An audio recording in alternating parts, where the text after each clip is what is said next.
د خپلواکۍ د ترلاسه کولو وروسته د اعلیحضرت امان الله خان په دوره کې خپرونو افقي و عمودي وده وکړه.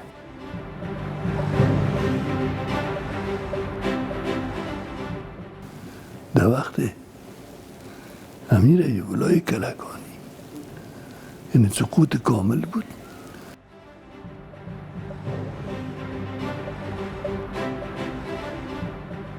په دې وخت کې چې د افغانستان د خلکو تلویزیون پرانیزم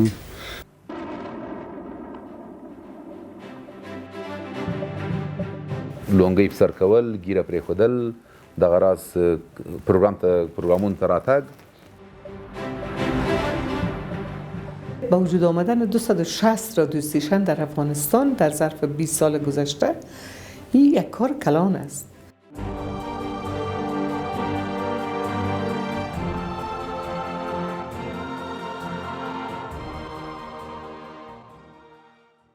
افغانستان خپله مطبوعاتي پیړۍ په دې خپرونې سره راپیل کړه.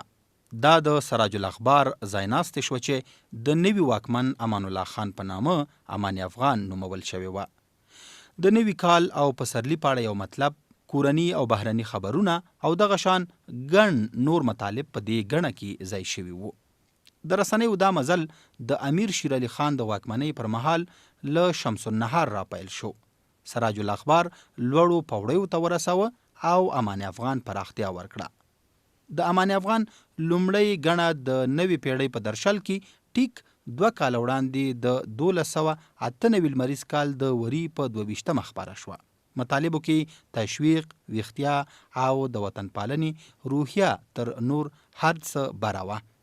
خپلواکي او رسنیز مزل یا قسم وویل شي ګڼ رسنیز مزل سره غاړه غړۍ پیل شول. ډېرې هم شوي او ښې هم شوي او یوازې کابل نه و، ورو ورو ولایتونو هم خپلې خپرونې وموندې. د خپلواکۍ د ترلاسه کولو وروسته د اعلیحضرت امان الله خان په دوره کې خپرونو افقي و عمودي وده وکړه. یعنی تر دې مخکې خپرونې یوازې په مرکز کې وې، د دې نه وروسته ولایاتو ته هم ولاړې او تر دې وړاندې خپرونې یوازې عامې خپرونې وې، لیکن مسلکي خپرونې هم رامنځته شوې او ورسره آزاد خپرونې هم نشر شوې. یک جریده نشر میشد مثل ستاره افغان، امان افغان، طلوع افغان، اتفاق اسلام، همین چیزا 23 ورځپاڼې او مجلې لا تنکۍ ځوانې وې چې د هغه مهال تر ټولو نوې رسنۍ راډیوي لړ ته ورزیاته شوه. د 200 واټو په ځواک یوې روسۍ خپرونکې وسیلې له ارتل پلنه تر شاوخوا 100 کیلومترو پورې د نوي افغانستان غږ ورساوه. په عمومي ډول نالوسته ټولنه کې دا یوه غوره پرمختیا وه چې پیغام یې مخامخ تر غوږو رساوه او لوستلو ته یې اړتیا نه پرېښوده. خو د راډیو عمر ډېر لنډ او په کورني اړو دوړ کې ژر پرې شو، تر هغو چې وروسته بیا ورته د ټولواک ظاهرشاه د واکمنۍ پر مهال د راوتلو لار جوړه شوه. د ټلویزیون راتګ تر دې هم وځنډېد او ایله نیمه پیړۍ وروسته هغه مهال چې افغانستان له سلطنتي نظام نه خلاص شوی و ډګر ته راووت. که څه هم راډیو د امان الله خان د واکمنۍ پر مهال په خپرونو پیل کړی و، خو هغه مهال اخبارونو او اونیزو ځانګړي مینوال لرل او تر ډیری لوستونکي دولتي مامورین ول. د بېسوادۍ کچه لوړه وه، لیکن اخبارونو خپل لوستونکي درلودل. مثلا د انیس اخبار چې راووت د ده لوستونکي د دولت مامورین وو او هغوی به انتظار یو چې څه وخت به د انیس جریده راوځي لوسته به یې. له دې راوروسته هغه مهال چې حبیب الله کلکاني واک ترلاسه کړ، حبیب الاسلام د امان افغان خپرونې ځای ونیوه. په افغانستان کې د حبیب الله کلکاني د حکومت دوره د رسنیو لپاره مخ په ځوړې دوره بلل کیږي. سقوط مطبوعات در افغانستان در وقت امیر ایوب الله کلکانی یعنی سقوط کامل بود. د کلکاني تر 9 میاشتني واک وروسته چې کله نادرشاه د هیواد ټولواک شو رسنیو بیا هم د اماني دورې غوړېدا ترلاسه نشوه کړای. که څه هم نادرشاه د کلکاني خلاف لوستی او په بهرنیو ژبو پوهېده خو ویل کېږي چې د رسنیو په برخه کې د منځلاري تګ ځکه غوره که چې فکر یې کاوه حسینه د امان الله خان په څیر له غبرګونونو سره مخامخ شي. د نادرشاه په واکمنۍ کې ځینې آزادې خپرونې بندې شوي او یو شمېر نورې تر کلک سانسور لاندې وي. د نادرشاه په راتلو سره بیرته مطبوعات را ژوندي شول، لیکن په ډېر احتیاط او په حال کې هغه دیموکراسي چې امان الله خان درلود هغه د نادر خان په وخت کې نه وه. اخبارونه سانسور وو، آزادو خپرونو ته اجازه نه وه، سرکاري خپرونې د دولت تر سخت سانسور لاندې وي. د نادرشاه له وژل کېدو او واکمنۍ ته د زوی ظاهرشاه له رسېدو سره چې لا هم واک تر ډیره د له تره محمد هاشم خان سره و، دغه وضعیت یوه نیمه لسیزه همداسې دوام وکړ.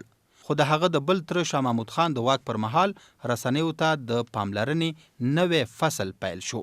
په دې وخت کې لومړی په دولتي جریدو کې بدلونونه راغلل او آن داسې مطالب خپاره شول چې پخوا یې د خپرېدو هیڅ فکر نشوای کېدای. په دې دوره کې ځینې آزادې او د سیاسي ګوندونو اړوند رسنۍ هم خپرې شوې.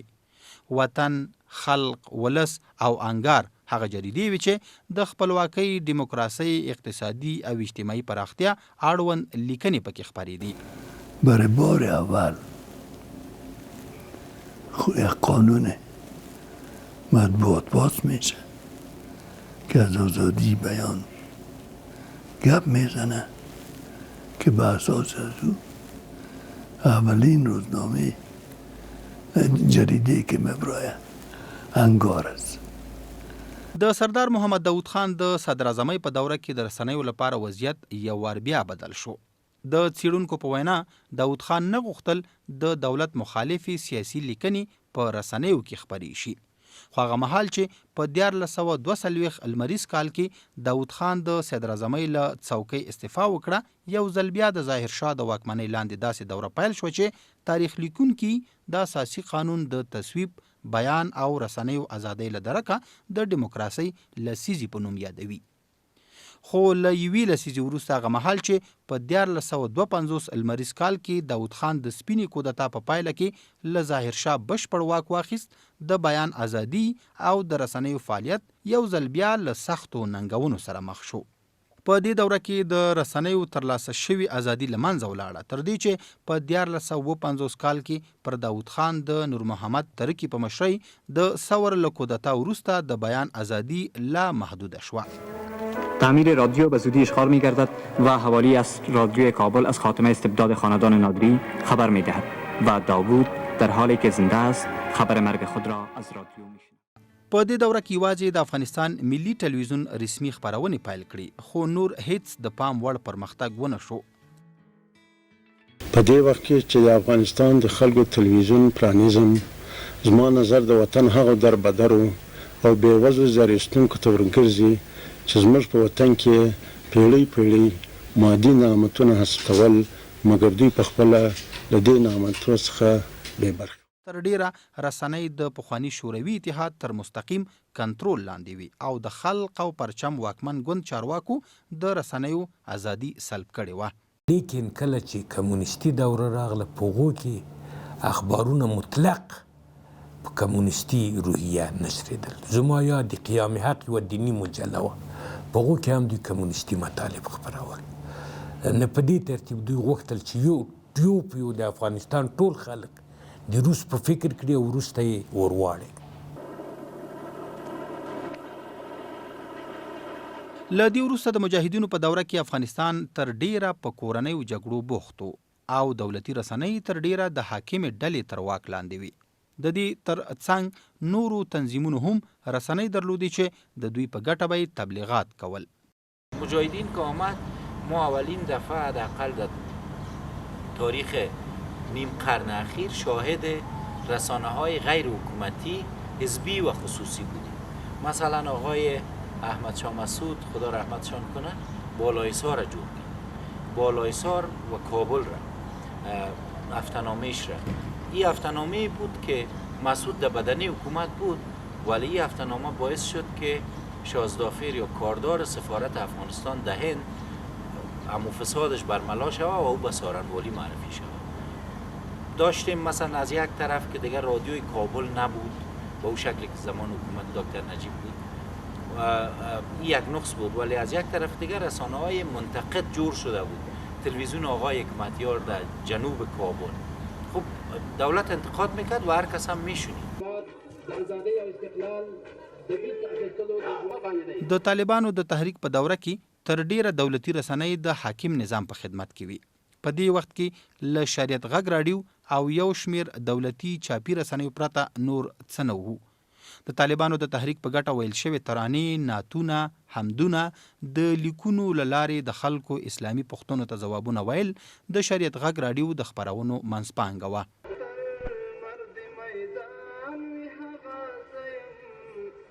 مکمل پالیسی هماغه د امارت پالیسی سوا له عمومي رئیس نه تر وزیره پورې رادیو دوی ټول اورېدله، تر خپل امیر المؤمنین پورې، یعنې موږ چې خبرېدلو رادیو اورېدله کلا د هغوی په لاس کې وه. ډېر ازادي، خو ازادي بیخي نه وه، صرف هماغه زموږ ماموریت و چې هماغه کوم ستاندرد چې جوړ شوی و چې لونګۍ په سر کول، ګیره پرېښودل، دغه راز پروګرامونو ته راتګ او تسلط، مکمل تسلط و هماغه کوم پالیسی چې هغوی درلودله. په 2002 میلادي کال کې د حامد کرزي په مشرۍ په افغانستان کې د نوي نظام له رامنځته کېدو وروسته د رسنیو ازادي د خلکو لپاره یو زیری او انګیزه وه.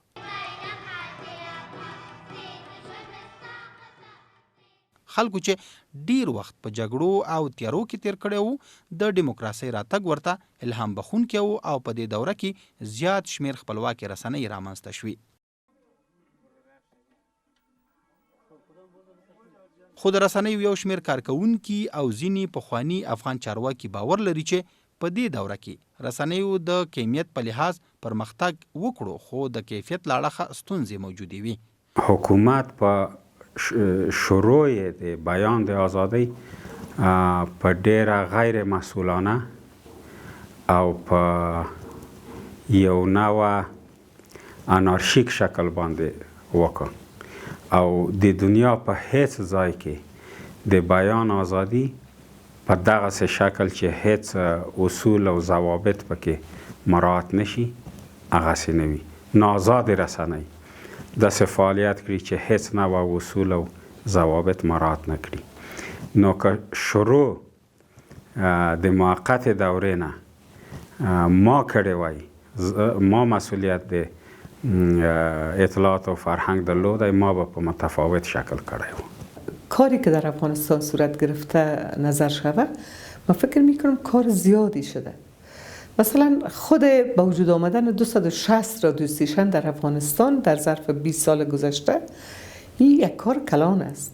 د اطلاعات و فرهنګ وزارت پخوانی وزیر کریم خرم ادعا کوي چې یو شمیر رسنۍ د بهرنیو هیوادونو لخوا تمویلې دي او د بهرنیو فرهنګونو د رایجېدو لپاره کار کاوه، خو وایي چې دا دوره د افغان رسنیو د ازادۍ لپاره یوه طلایي دوره بلل کیږي. دا زه ډېر مثبت بولم. دغه برخه چې ما تاسو ته وویل، ما یې هغه منفي اړخونه تاسو ته وویل، اما تر اختناق، اما تر دیکتاتوری او تر مطلقه نظام بیا هم دا بهتر دی.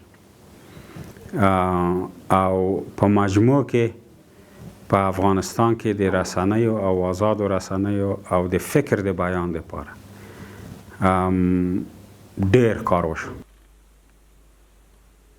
د ټولنیزو رسنیو راتګ په دې پیړۍ کې بل هغه لاسته راوړنه بلل کیږي چې په نړۍ کې انقلابونه راپورته کړل. په افغانستان کې اوس مهال زیات شمیر کسان ټولنیزې رسنۍ په ځانګړي ډول فیسبوک، ټویټر او یوټیوب کاروي او تر ډیره ولسي ژورنالیزم پراختیا پیدا کړې ده. اوس چې د افغان حکومت او وسلوالو طالبانو ترمنځ د سولې خبرې روانې دي، لویه اندېښنه دا موجوده ده چې ښایي د رسنیو تیرې 20 کلنې لاسته راوړنې له خطر سره مخ شي، ځکه طالبانو ادعا کړې چې د یو شمیر افغان رسنیو نشرات له اسلامي شریعت سره ټکر لري. په خبریالانو وروستیو حملو دا اندېښنه لا پسې جدي کړې ده. بالکل زه په دې نظر یم. تاسو پوهیږئ چې موږ یو حالت کې قرار لرو تر اوسه د سولې خبرې روانې دي، یعنې په یو نتیجه نه دي رسېدلې. دوی غواړي چې موږ سرکوب کې، موږ وډار کې. صحیح ده چې هغه دوی نه قبلوي چې دا کار موږ کړی، لیکن پخوا دا کار یې کړی وه. پخوا موږ خپل دښمن پېژنده چې څوک دي.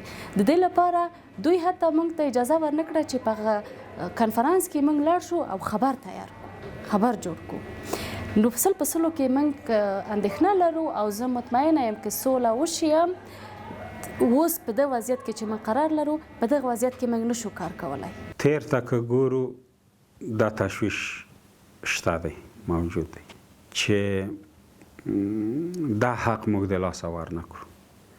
د سولې په خبرو کې، د سولې په پروسه کې څه نورې لاسته راوړنې هم شته چې باید ډېر متوجه اوسو، لاسه یې ورنکړو. یوه پکې هم دا د بیان آزادی ده. ولی با شناختی که ما از طالبان داریم، از گذشته طالبان داریم، پیوسته با آزادی بیان، با همین شکل وضعیتی که فعلا رسانه های افغانستان دارن، چندان رابطه میانه خوب یا رابطه خوب نداشتن. ولی ما امیدوار هستیم که این بحث ها، بازم تکرار میکنم که با خواست مردم در این زمینه من در نظر گرفته شود. مردم افغانستان 20 سال است که با آزادی بیان، با اصطلاح گردش معلومات، با اطلاع یافتن بسیار زود از قضایا و اتفاقات عادت دارند.